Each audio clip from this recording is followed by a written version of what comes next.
Good morning everyone. I'm Sumita, Assistant Professor of CSC, RMK Engineering College. Now I'm going to discuss about symbol table. What is meant by symbol table?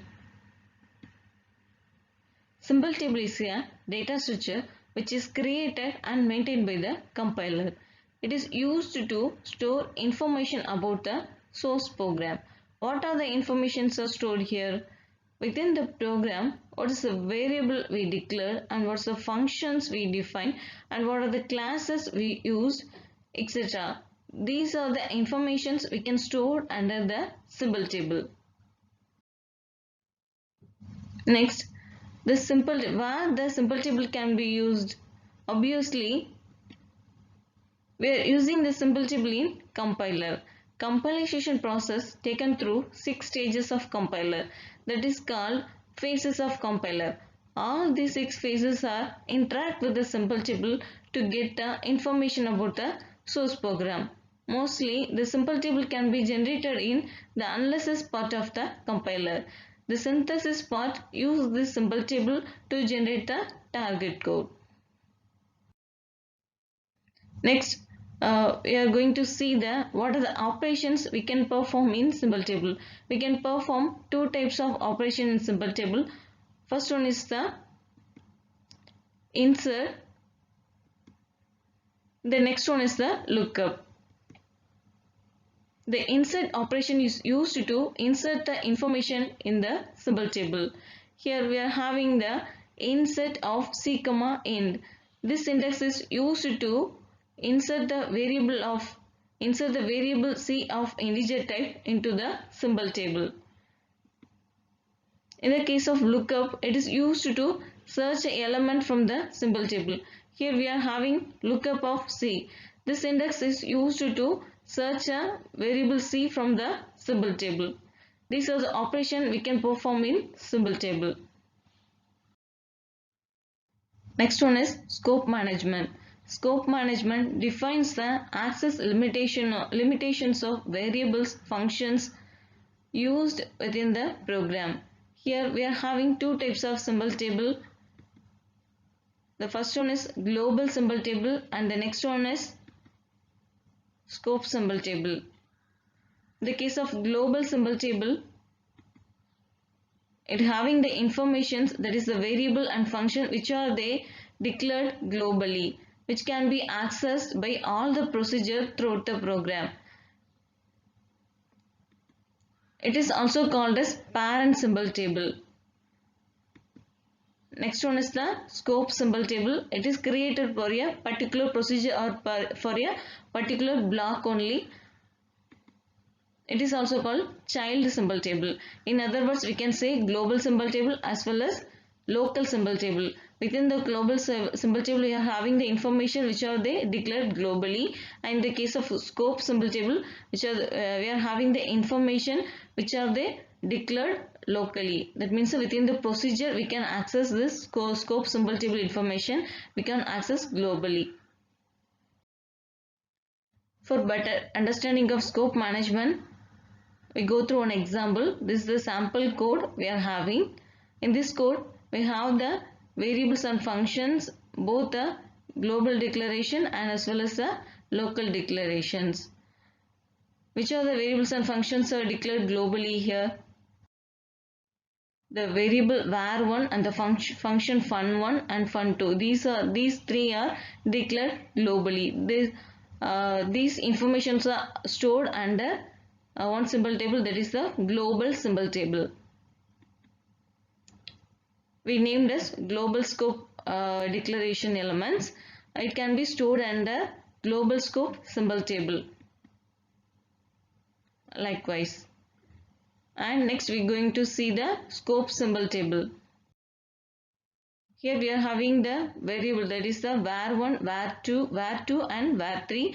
It is declared under the fun1 block. It is termed as, we can name this as a inner scope 1. This can be stored in the separate symbol table, that is the inner scope 1 symbol table. Likewise, the inner scope 1 symbol table having the informations which are they declared under the block fun1. Next, we are having the var4 and var5. This can be declared under the fun2 block. This can be stored under different symbol table. That is we can name this as a inner scope 2. For this, we are having the symbol table as inner scope 2 symbol table. Finally, we are having the hierarchical structure of symbol table. First one is the global scope symbol table. The next one is the inner scope 1 symbol table. And the next one is the inner scope 2 symbol table. The variables and function declared in the global scope symbol table, that is the var1, fun1, fun2. These three are accessed in anywhere within the program.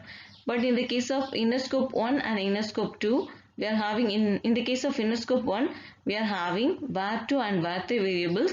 It can be accessed only within the inner scope 1, that is the fun1 block. We can access globally, and also we can access the inner scope 2 elements and its childs. Within the fun1 block only we can access the var2 and var3. Likewise in inner scope 2. From this diagram we can know the scope management in symbol table. Next we are going to see about the implementation of symbol table. What are the implementation techniques we can use in symbol table? There are three types of technique to generate a symbol table. First one is the linear list implementation. Next one is the binary search tree. And the third one is the hash table technique. First we are going to see the linear list implementation in detailed manner. In this method, we are having an array which is used to store the names and associated information. And also in this method, we are having the pointer name is available, which is maintained at the end of all the stored records to denote the end of the record. We already discussed what are the operations we are performing in symbol table. One is the insertion, another one is the searching an element. For inserting an element, new element into the symbol table, the new name is added as they arrive.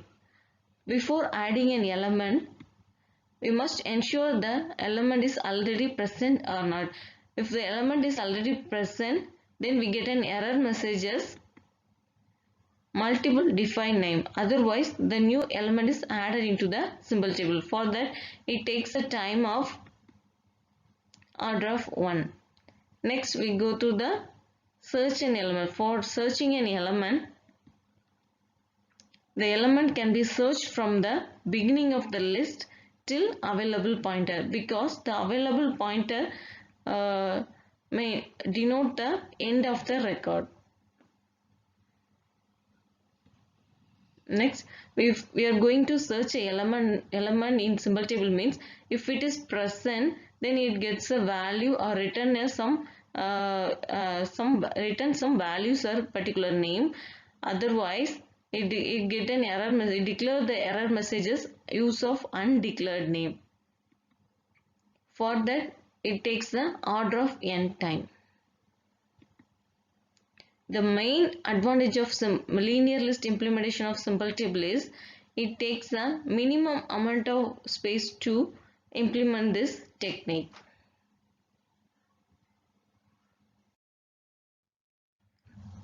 For this, we are having a sample code.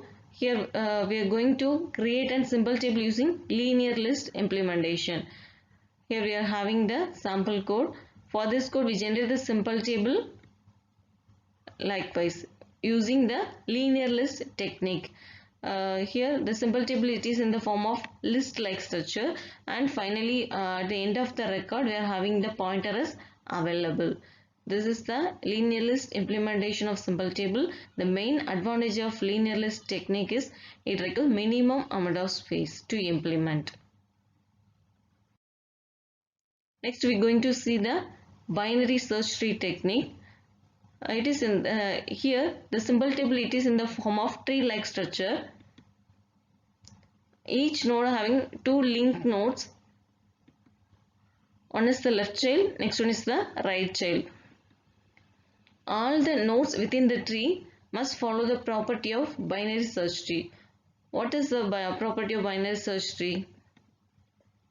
The left subtree of a node has a value that is less than or equal to the parent node, and the right child having the value that is greater than the parent tree. This is the property of binary search tree. We must follow this rule to create the binary search tree implementation of symbol table.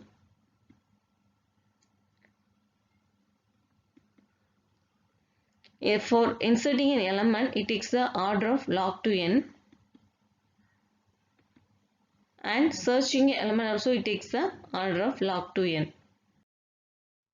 Now we are going to see the binary search tree implementation of symbol table with a sample code. This is the sample code, the same sample code we are having here.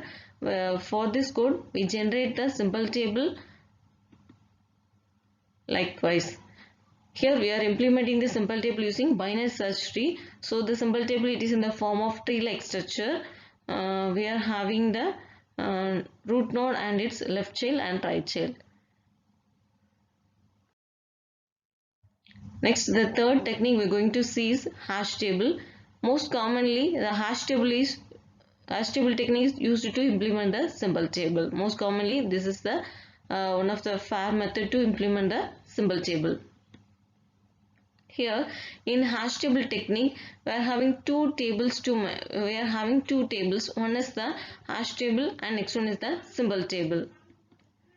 It also having an array of size 0 to table size -1. Each value in a hash table pointing to the variable in symbol table. And it also use the hash function to search an element from the symbol table. For inserting an element and searching an element, it takes the order of 1. The main advantage of hash table technique is we can search element quickly, and the main disadvantage is hashing technique is somewhat complicated to implement. We go through an example. Here for this same code, we generate the symbol table using the hash table technique. Likewise, we are having the we are in hash table technique. We must maintain two tables, that is the hash table and also symbol table.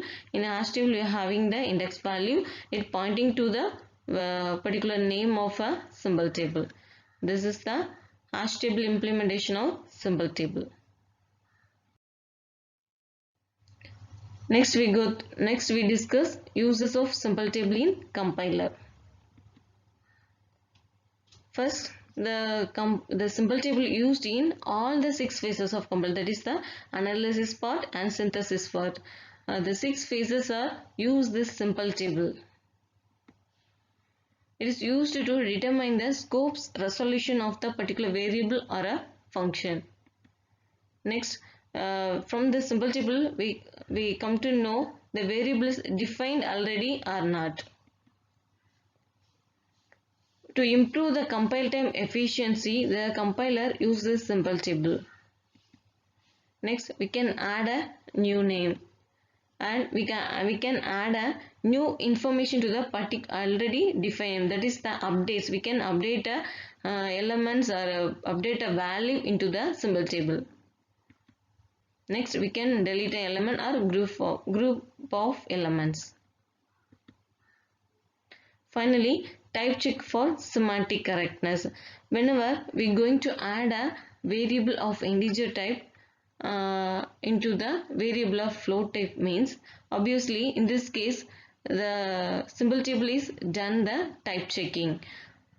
Mainly this scenario is used in the semantic analysis phase.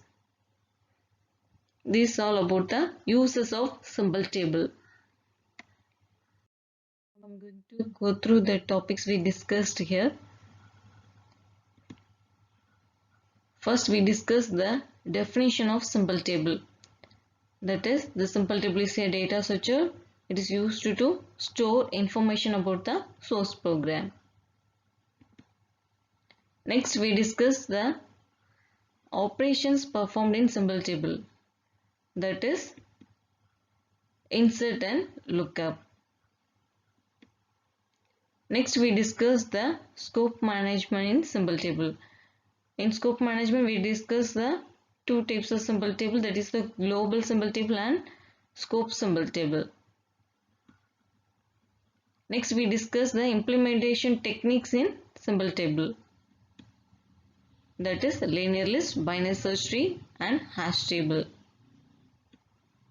Finally, we discuss the uses of simple table. These are the things we discussed in this lecture.